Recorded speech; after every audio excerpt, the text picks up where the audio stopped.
My story? Well, it's been a hell of a journey, that's for sure. I guess like everyone, you just try to find where you feel most at home.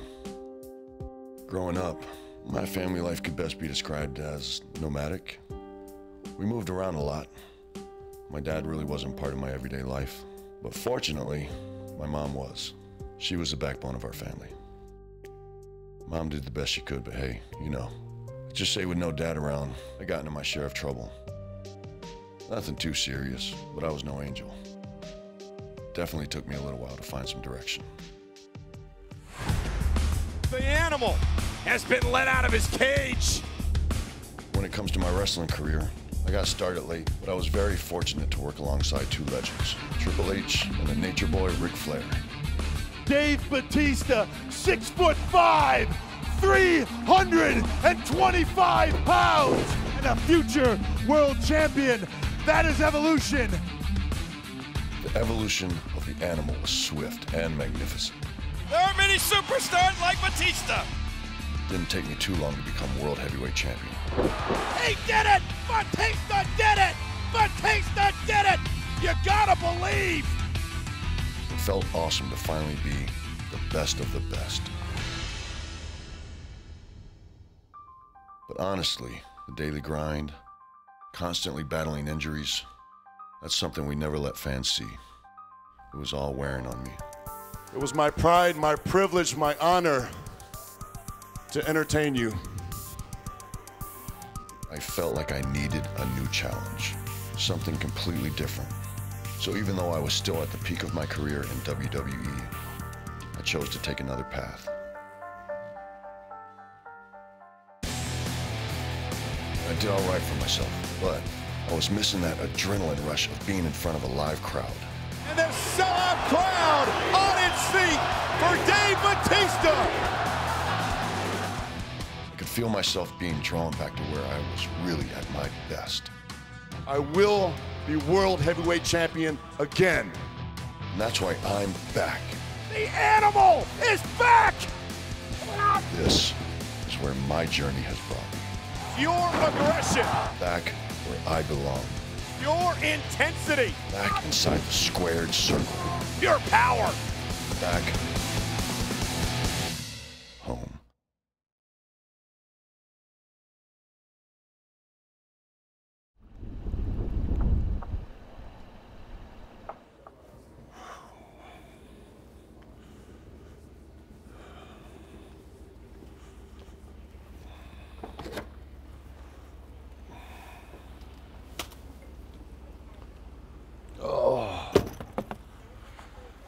You guys all riding together?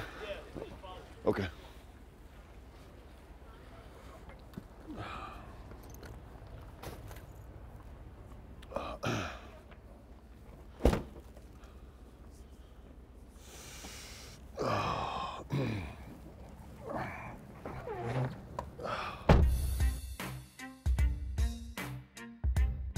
So many thoughts are going through my head, man. It's ridiculous. Yeah. First of all, I haven't really wrestled in 4 years, but they seem to think that, or assume that I still can.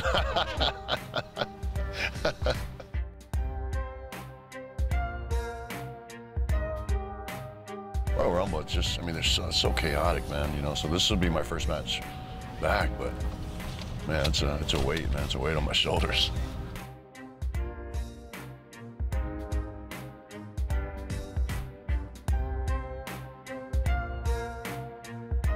If it doesn't go well, I will beat myself up. Like, I'm my own worst critic. I think that's why, you know, people, you know, a lot of guys, you know, internet and stuff, they take cheap shots at me and stuff, but they'll never be more critical of me than I am of me.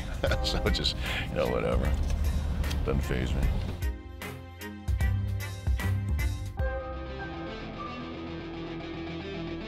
The last 4 years, I definitely haven't been sitting on my butt. I've been training really hard, so especially last summer, you know, I trained really, really hard. And it took a lot out of me. You know, I was pretty beat up. But otherwise, I think for, you know, for an old guy, I'm all right. I'm in pretty good shape.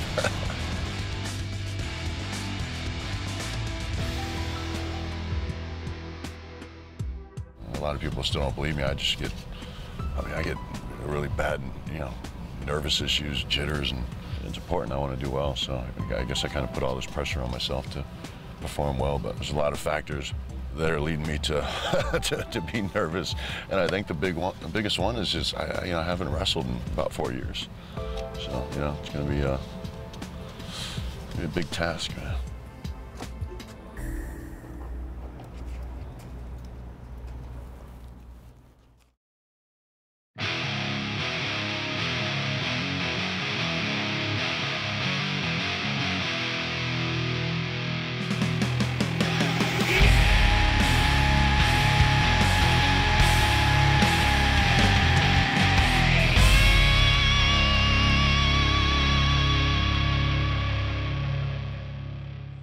With the audience changing so much, I was wondering how many people would actually remember me. I mean, that's the kind of stuff that goes through my head. I'm the type of guy who goes, if they send me out to do an autograph session, like, I don't want to do it because I'm worried that nobody's going to show up. Even coming to the building felt strange, and my adrenaline was up, and I was excited. And, seeing familiar faces felt good, but then there was a lot more unfamiliar faces than there were familiar faces. And not only talent, but, people behind the scenes. They've got so much social media going on now, and all the social media guys running around. I don't know any of them. A lot of the new writers, I don't know any of them. And so I was really kind of going around and introducing myself. And, I want to get to know people and want them to know me as well, because a lot of times people, they just slap a label on me if they've just seen me on TV. They don't know my true personality, because who I am on TV is not even close to who I am, like, behind the scenes. Like most guys would, after a long layoff, they'd come back and they're in great shape and they're not beat off because they've been chilling, just lifting weights and worried about, me. I'm coming back with an injury. A couple months before I came back, I was nursing an Achilles tendon injury. So the first thing I did when I got to the arena was get, taped up and get in the ring and see how it felt. Just simple things like running around. And, it's one of those things, if your Achilles tendon pops, you're out of luck, man. In general, that's one of my biggest concerns coming back is staying healthy, because I've been doing this for a long time. I turned 45 2 days before I came back. And so, it's always been one of my biggest concerns, because I want to have, I want to have life after this, and I want to have a career after this as well. So, you got to stay healthy, man.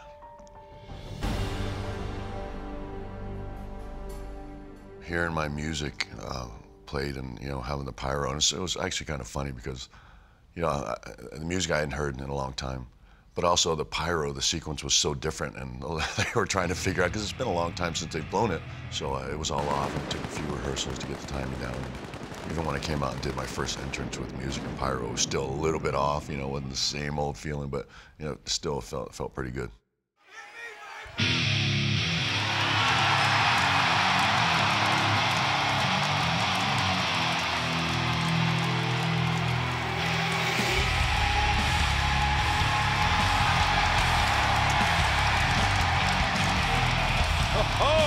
After nearly 4 years. Whoa.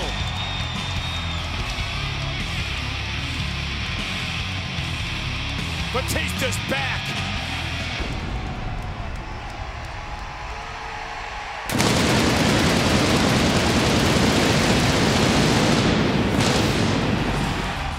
Batista looks better than ever. This place is absolutely erupted. I heard a lot of people, I guess, who were watching the show said that they didn't think the crowd made a whole lot of noise. But I mean, as far as being in the arena, I mean, it was loud. It was very loud. Originally, I was only going to go up on one corner, but they were actually so loud that I ended up taking 4 corners. So. Never seen that before. You know what it means. I felt it at the moment, and yeah, no, it was just something I went for. It was maybe a little goofy, but I was happy to be home, man. Let me make this as simple as possible, and let me explain to you why I'm back. For that, I'm back to win the Royal Rumble match on Sunday. I'm back to be WWE World Heavyweight Champion, and I am back to headline WrestleMania. So deal with it.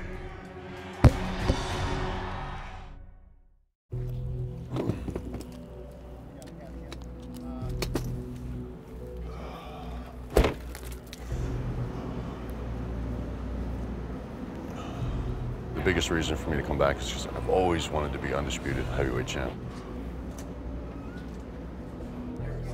Thanks, Bruno.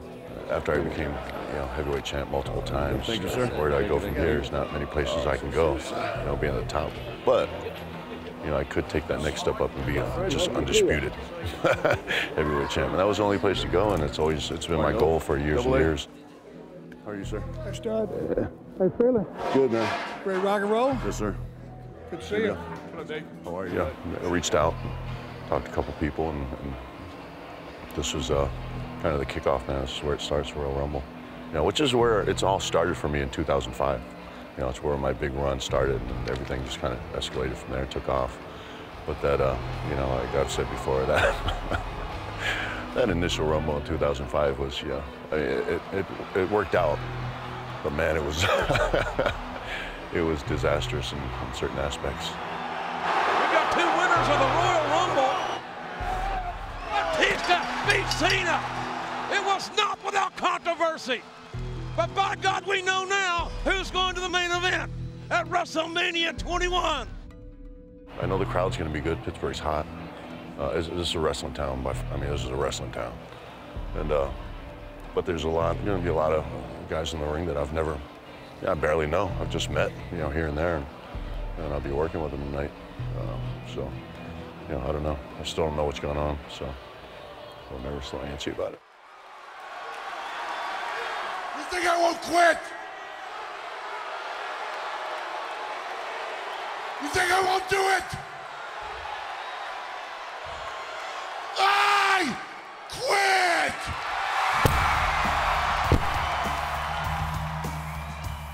I don't think I really didn't want to leave. I always loved it. It's just that, for me, it was a hard pill to swallow when the company changed direction and went in a PG direction. Because I'm a little rough around the edges, man. I don't completely fit the PG bill.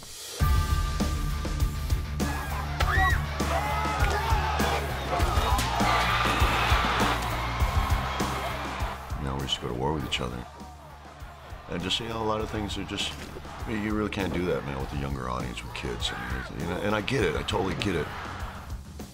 I tried to never really be disrespectful to the company's decision, but it was just something that I didn't believe wholeheartedly in.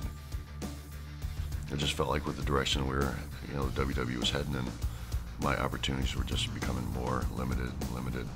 And I needed to, before I was too old to do it, just take that chance and go out and do it, achieve some things on my own without the WWE, and I did it. I feel like I did it.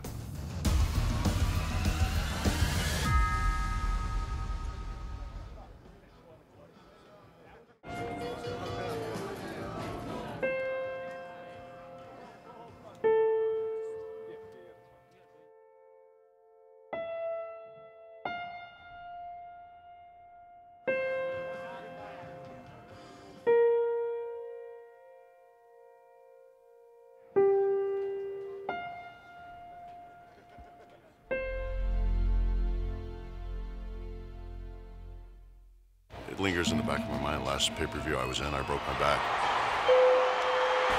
I ended up having surgery a year later, just because it got to the point where I could barely stand up. To me, that's going to be the least of my worries, because when I go out, if you start thinking, man, you start thinking about getting injured, that's when you just tense up and you start to, overthink things, and things go wrong that way. So I just kind of leave that in the back of my mind. And I've been injured before, and, that was probably the worst one I ever had. Yeah, I really didn't want to. It was a scary thing for me, having a surgeon go in and cut up my spine, but I had Dr. Joe Maroon. Hey, Dr. Joe. How are you? This man who fixed my back. He fixed me right up. He had me in and out of surgery in a day and up walking in a day. David had a significant injury of his neck where he injured a disc. It had gotten so bad that my leg was constantly numb. The disc was pressing on a nerve, and the channel where the nerve exited was just too small. We were able to do a minimally invasive outpatient procedure where we made an incision about this big and went in microsurgically and decompressed the nerve that was exiting from his spinal cord. The best thing I ever did, because it just, I mean, just saved my life. No, I've been good ever since. Excellent. I've had actually no complications. I mean, you came out of this like a 20-year-old. Like 15. You get that? Make sure that's in there. 20 years old. That's I appreciate right. it. Thank you. Okay. Within a couple weeks, when the soreness went away, he was able to start working out and got back into his life's work. My dream leaving WWE was to fight. I actually started doing a bit of Kali, which is a Filipino martial art, while I was still with WWE. Then I started taking up Muay Thai, and really just for conditioning. I always thought fighters and amateur wrestlers were just always the best conditioned athletes. A friend of mine, Sean Casey, introduced me to Dave because they used to wrestle with each other back in OVW. And Dave and I just kind of hit it off. I just finished doing the Ultimate Fighter, so Dave was a fan of the show and stuff, so we kind of, you know, had mutual interest in martial arts and stuff, and we just been friends ever since. Wanted to test the waters out and do some different things. I was always comfortable on the mat, so I wanted to start picking up jiu-jitsu. The Gracie name alone, I mean, just stands out. Gracie Jiu-Jitsu is, but Cesar in particular, because he had such a successful fight team, I really wanted to work with him. He's an athletic guy. Despite his size, he's actually agile. It's like a cat. So we went out there and we started training Cesar, and I went there knowing really nothing about jiu-jitsu, and I went and pretty much got my ass handed to me by everybody in the school. You can see right away when a guy gets it. He kept evolving, and his progression was just what I was looking for. But I think it's when I came back, you know, the next day is when they finally started to open up a little bit and say, okay, this guy really does want to learn. So here it's sink or swim. So you find out right away what a guy's about. He had a real fight camp. It wasn't, hey, this guy's a celebrity, or this guy's, you know, a known star, let's take it easy on him. There was nothing easy. It was 100% hard work, and he did it every day. He told me, in a couple years, I know I'll have been too old to give it a try, and I'll hate myself for that. The training camp was we're such a tight-knit group, and it was a true blue training camp, man. Everybody was, I mean, it was cream of the crop down there, man. We had the top professionals down there working with me. He told me it was like one of the hardest things he's ever did, but in some sick sort of way, I knew he enjoyed it. I've bonded with those guys, and I feel like those guys are gonna be my friends for life. You know, and that's something that the experience alone is what I wanted out of it, and it's very gratifying. We didn't give him a day off. He earned every bit of that fight. The fight wasn't the greatest experience, mostly because I lost my opponent the last week before the fight. There was a lot of uncertainty of how he was going to perform, but he went out there and he did an awesome job. That was the experience for me, because that's really what I was after. I wanted to know the feeling of a professional fighter going through a training camp and then stepping into a cage. He took the guys back, stretched them out, and finished with punches. It was like textbook finish of what we worked on. He went out there and got the W, and that's really what's important. It's one of those things where I'm getting older. I didn't make any money from it, and I gave up a huge chunk of the year to do it. It's a hard sport to break into at that age. I got to pick and choose my battles, man, and it's just right now it's not a battle that's not at the top of my list, because it just isn't getting me anywhere except for, you know, being a kind of a self-satisfying thing, you know. But otherwise, it's really, you know, 45 years old and get my head pounded in for no money. It doesn't really make sense. Today is a good day. I'm proud to promote somebody who's been training for quite a few years with us and deserves it. Represents the Academy very well and everything, and I want to give a hand, and we're going to promote today Mr. David Batista.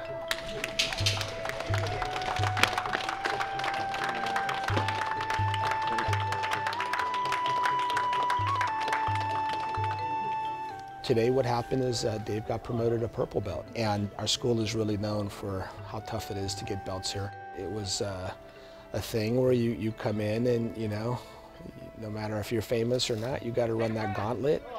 Come on.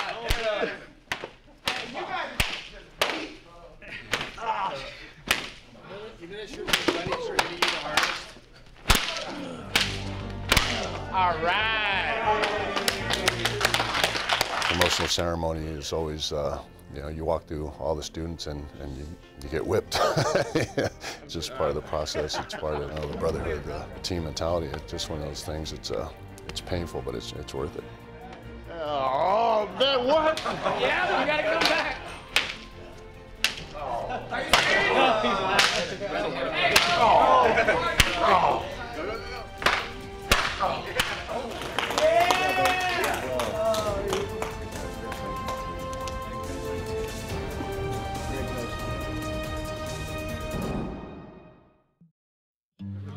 Fit Finlay. Sound healthy? Yeah, I'm trying to, man. For an old guy, I'm all right. It's good being back, seeing a lot of old familiar faces. There he is. Holy cow, man. How are you? Did you get my message? You don't have my number, though, do you? Donnie Magnuson Black. How are you, buddy? Love you, man. Everything good? Looks like $1 million, man. They're doing a new DVD for me, and our match, the Punjabi prison match, will be on the DVD. And I'm gonna tell everybody how light you are on your feet. So I'm basically gonna lie the whole way through the story. Please put over me. Just lie. No serious, please. Hey, what's How you doing? How are you, man? Doing good. How are you? How are you, man? Doing great. Yeah, how you been? Old and beat up and whatnot. Well, yeah, besides you're looking that, at besides it. that. Are you on the lowriders or whatnot? On the what? Lowriders? I mean, I know you're into, but you never like owned a lowrider or anything. I have a 65. When did you get that? Badass, too. When did you get that? Ray has always been one of my favorite people. You know, he's I mean, there's a few guys you consider your buddies, acquaintances, friends, and Ray is more like a brother to me, man. You know, we always hung tight throughout the years, man. He was always by my side no matter what we did, hanging out, shopping, because we're all kind of in the same stuff, clothes and cars, and, not a lot of guys on the roster, wanted to go shopping with us. It was like me, him, MVP, we were always kind of going shopping. I knew he appreciated lowriders and everything, but he just got one. So, he's way late, man, but yeah, he finally got himself a lowrider, yeah, and it looks pretty cool. So it's probably not up to our club standards, but I'll hook him up. I'll take care of him.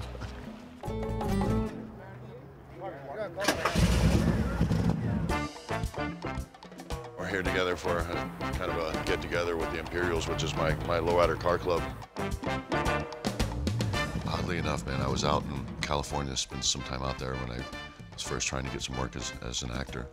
And I missed my car so much that I got in touch with a very prominent lowrider club in LA, the Imperials. They were kind enough to actually let me use a car while I was there. So one of them, the vice president of the club, Junior Garcia, he just let me use one of his cars and drive it around. And it just felt good because I love him, and I was out there and I just didn't feel at home. And I don't know, being in a lowrider just made me feel at home. Gave me a few cars to pick from. This was one of them. It's a '66 Impala. It's like a real old school paint job and stuff. It's beautiful, man. Oh, he loves cars. He loves cars, man. I mean, you see him, it's like having a kid taking him to Toys R Us. They actually call this place the Impala Ranch because he's got so many Impalas. It's like an Impala Ranch. This is my '64 Impala that I did as a tribute to Eddie Guerrero. When I actually first bought the car, it was years before I actually hooked up with the Imperials. And I thought, I was living in Florida, and I thought, yeah, my car's pretty badass. And then so I finally, hooked up with these guys, and they told me I could, they'd take a look and see if it was up to the club standards for me to join. And I brought it out here, and they pretty much just laughed at it. They said, no, you got to change this, you got to change that. It wasn't up to par. Oh, my feelings were hurt a little bit, but at the same time, I mean, you got to respect that their standards are so high. It was like, if their standards are going to be that high where they're going to rip apart something that I already think is perfection, I mean, that's where I want to be. I want to be with a club that standards are that high. And they do. I mean, they represent. Everybody respects these guys. They've been around. They're one of the oldest car clubs in LA. They knew me from wrestling, so they were somewhat familiar with me. I wasn't just a stranger to them. But I think, once they got to know me, that, I just wanted to go through everything like everybody else. I didn't want to have any, special favors. He wanted to do everything just what it takes to be an Imperial. No special treatment for him or anything. It was just like a regular member, try to join the club. Wanted to be like a full-fledged member. I think they really respected that about me, so they really now they just treat me like a regular old dude now. Not like Batista, the WWE superstar, to them, just Dave. I'm a very low-ranking member of the club because some of the guys have been there for, 30 years. Yeah, I'm proud to be a part of it, and I'll try to represent the club as best I can. You know, I've had all kinds of like high-end Euro cars. You know, I've had a Lamborghini, I've had Bentleys, and nothing gets attention like this car. Like, everybody loves this car. And I've got even some old classics you get, you know, people just stare at, but you know, this, man, people are like, wow, that is beautiful.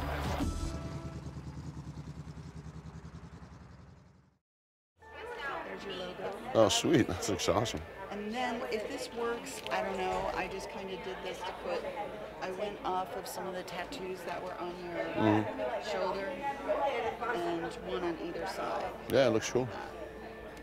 Yeah, I totally trust your... Put that, or I can, it just... You know, I totally trust your better judgment, so... Okay.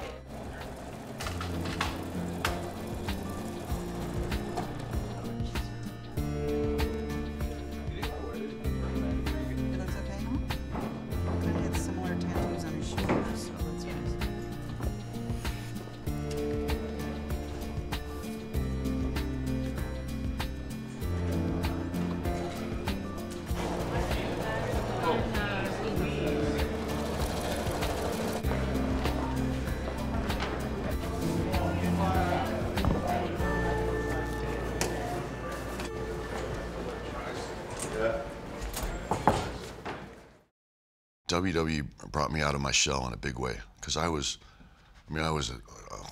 such a shy kid. I mean, you could barely get me to open my mouth, and I still struggle with it a little bit. Still a little tough for me to go out and speak in front of a crowd. I'm definitely not a veteran of acting, but I don't feel like I'm a newbie anymore.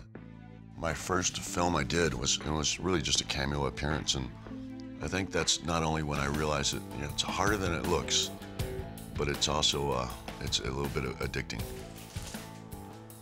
You know, first it was a challenge, and then it became a passion, and now I'm just kind of so sucked into it because I've worked with actors and actresses and directors who are some of the best in the world. You know, I've been pretty lucky so far, but I've been very picky and choosy about the roles I've taken. I was, you know, lucky enough to be on set with, you know, Russell Crowe and RZA and Lucy Liu and Man with the Iron Fist. I mean, I learned tons, and then, you know, I did Riddick with Vin Diesel, who I could sit here for an hour and tell you how helpful he was and how encouraging he was, and you know, he really just he opened the doors for me. The process of getting the role of Drax the Destroyer for Guardians of the Galaxy was such a long, lengthy, stressful process. I mean, it was months of auditions and callbacks and internet rumors, and even when I went in to read for the role, my agent said, "This is a real long shot, man. There's a lot of people trying to get this role." And so when they called me and I got the role, my best friend and my manager, Jonathan Eisner, he was on the phone, and sorry, I'm getting emotional thinking about it, but he called me and he wouldn't say, "What's going on?" I was like, "What's going on? What's going on?" He's like, "Hold on, Brett's gonna be on the phone." I was like, "What's going on?" And I was driving, I was on my way to the gym, and I pulled over, and my agent says, "Congratulations, Mr. Drax," and I just he's like screaming, like, "No!" I was like, oh, I couldn't freaking believe it. And I just broke down in tears. I was just so excited, you know. And that was the break we needed. I really needed that. And I feel like I came off of that movie feeling like I gained the experience that I need to have a good career in Hollywood. I knew before I left Guardians that we were going to come back and wrestle. I knew it. I wanted to do it. I thought it was time. We thought maybe we could squeeze in a project before I came back, but nothing was lining up, you know, with the schedules. And WWE was my first priority after Guardian. So we just focused on this, man. This is where we're at. And we knew that, and I always said all along, and I told, you know, Jonathan, when I come back to WWE, I'm with WWE. This is where I'm at. This is where my attention is going to be focused. You know, I don't want to be the guy coming in to just do TV every week. You know, I want to be on the road. I want to be participating in the show. I want to be part of the company, you know, just like I've always been. So this is where we're at. And I'm happy to be here, so we're not looking past this.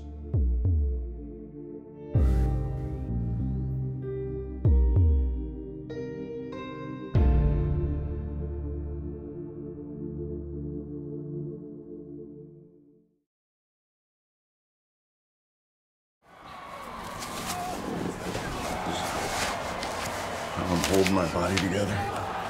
Braces and pads. We should title this DVD Portrait of a Middle-Aged Athlete.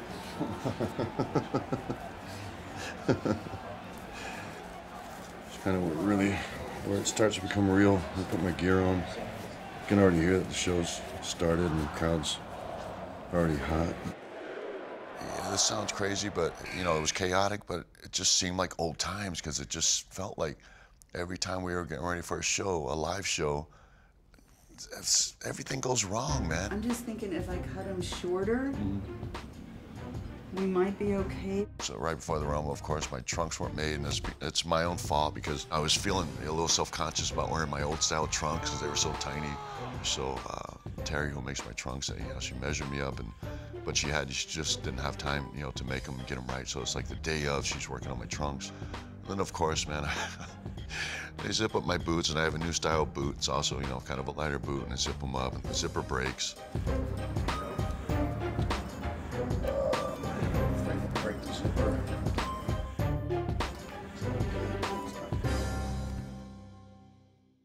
So they start sewing up my boot and going out number 28 in the Rumble.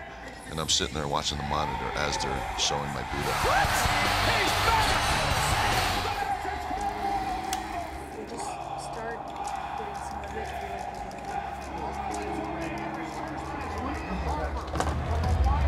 Two people have won from number 22. I haven't warmed up. I still don't know exactly what I'm doing. And then you end up running from here to there.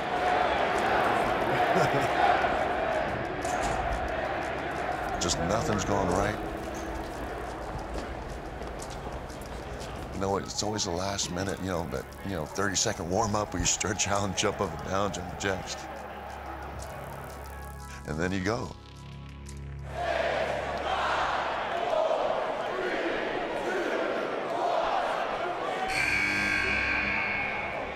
And here comes Batista. The Animal is back. Yeah, the biggest thing I was concerned about was not being able to warm up because I'm still working with an injury. And I knew I had to run into the ring, and I wasn't sure how I was going to feel. I haven't worked a match in 4 years. I've taken a few bumps, so that was really, it was all muscle memory. Here's Batista knocking down everything in sight. I'm my own worst critic, and there's about 500 things I would have done differently, if I could correct them. But at the end of the day, I think it came off okay. It was definitely a few mistakes that didn't go as perfectly as I would have hoped. Hey, look at the strength of Batista here. But I think it went, under the circumstances, it went as perfectly as it could. And now it comes down to this. One of these two men are going to headline WrestleMania. It was kind of stuff. I went out there, and it was simple enough, but it was just, it was stressful. But I was happy with the outcome. It's the Royal Rumble match. The final two men in electric atmosphere in Pittsburgh. Oh! Batista with a spear. Batista with a spear of his own.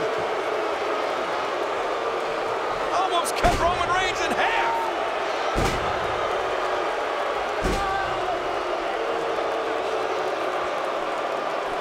And now a spear by Reigns.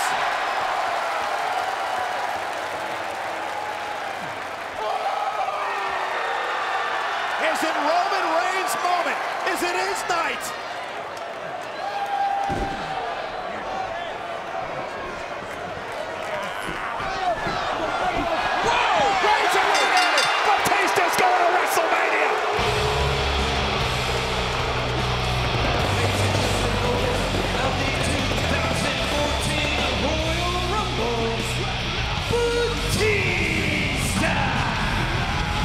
Batista will headline WrestleMania 30.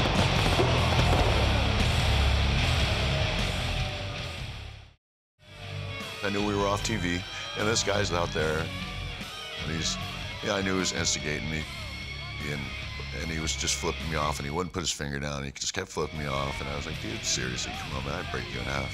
So it was kind of funny. It was all in good fun. I was in a good mood. He was in a good mood. It was an entertaining thing. That's a tough crowd. To tell you the truth, I wish the crowd would have been a little more supportive. You know, it kind of breaks my heart when I get, you know, guys, fans, you know, saying I don't deserve it. You know, it hurts a little, it stings a little. I was warned beforehand that they were a weird crowd. You know, they're real hot for everybody. And I get it. You know, Daniel's been here the last 4 years busting his ass, and many years before that. And, you know, they just don't feel like I've earned it, even though it's like they forgot everything I did, you know, the 10, 12 years beforehand, and I left with a broken back. You don't deserve it. So it's like, you know, it's one of those things you just kind of tune them out.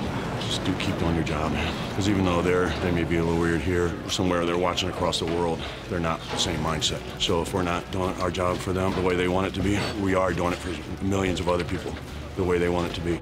They don't know that I left not because I wanted to leave, but because I felt like I didn't have a choice.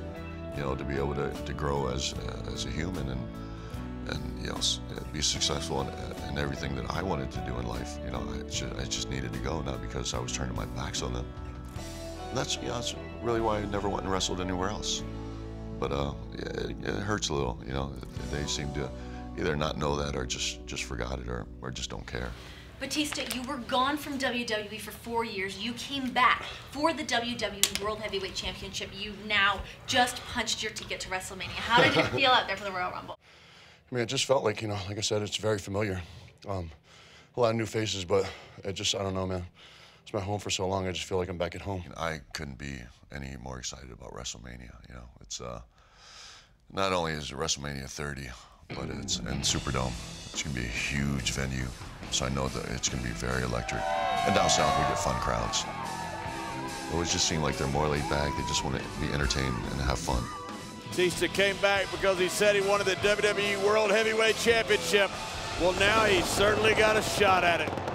Chasing after, you know, the WWE World Heavyweight Championship, you know, that's, you know, just the one big unified title alone, that just makes it very exciting. I mean, that's something I've wanted to achieve for a long, long time, and I finally have that opportunity, so at WrestleMania 30. Well, congratulations. Looking forward to the main event of WrestleMania. Yeah, me too. We're almost there. It's so weird now. It's like 2 months still until Mania. So, man, this match put me in the main event of Mania. If I don't make it to Mania healthy, and there goes that. I get 2 long months with a lot of shows in between. I'm a realist, you know, 45 years old. I just turned 45 last week, and it's a hard physical job, man. When you're my age, you just don't recover like you did when you were 25 or even 30. So it's always in the back of my mind, yeah, fresh. And I try not to go out and take it easy. I don't have easy nights. I like to be I'm a physical guy, and I like the guys to be physical with me. When I come back to WWE, I'm with WWE. This is where I'm at. This is where my attention's gonna be focused. You know, I don't want to be the guy coming in to just do TV every week. You know, I want to be on the road. I want to be participating in the show. I want to be part of the company. You know, just like I've always been. There are new guys that I really like. Young Batista, old Batista. I really see that, you know, are kind of the future of this business that I really want to work with. I'm also excited about that. This is where we're at. And I'm happy to be here, so we're not looking past this. We know that when I come out of my wrestling term here, that I will go straight on the road and start promoting Guardians of the Galaxy. And after that, I don't know. We're gonna wait for the movie to come out. We're gonna probably just, you know, float on that cloud for a while and enjoy it, and then maybe take a vacation. We've been talking about going to Cabo for years, so just do that. So that's where my head's at right now.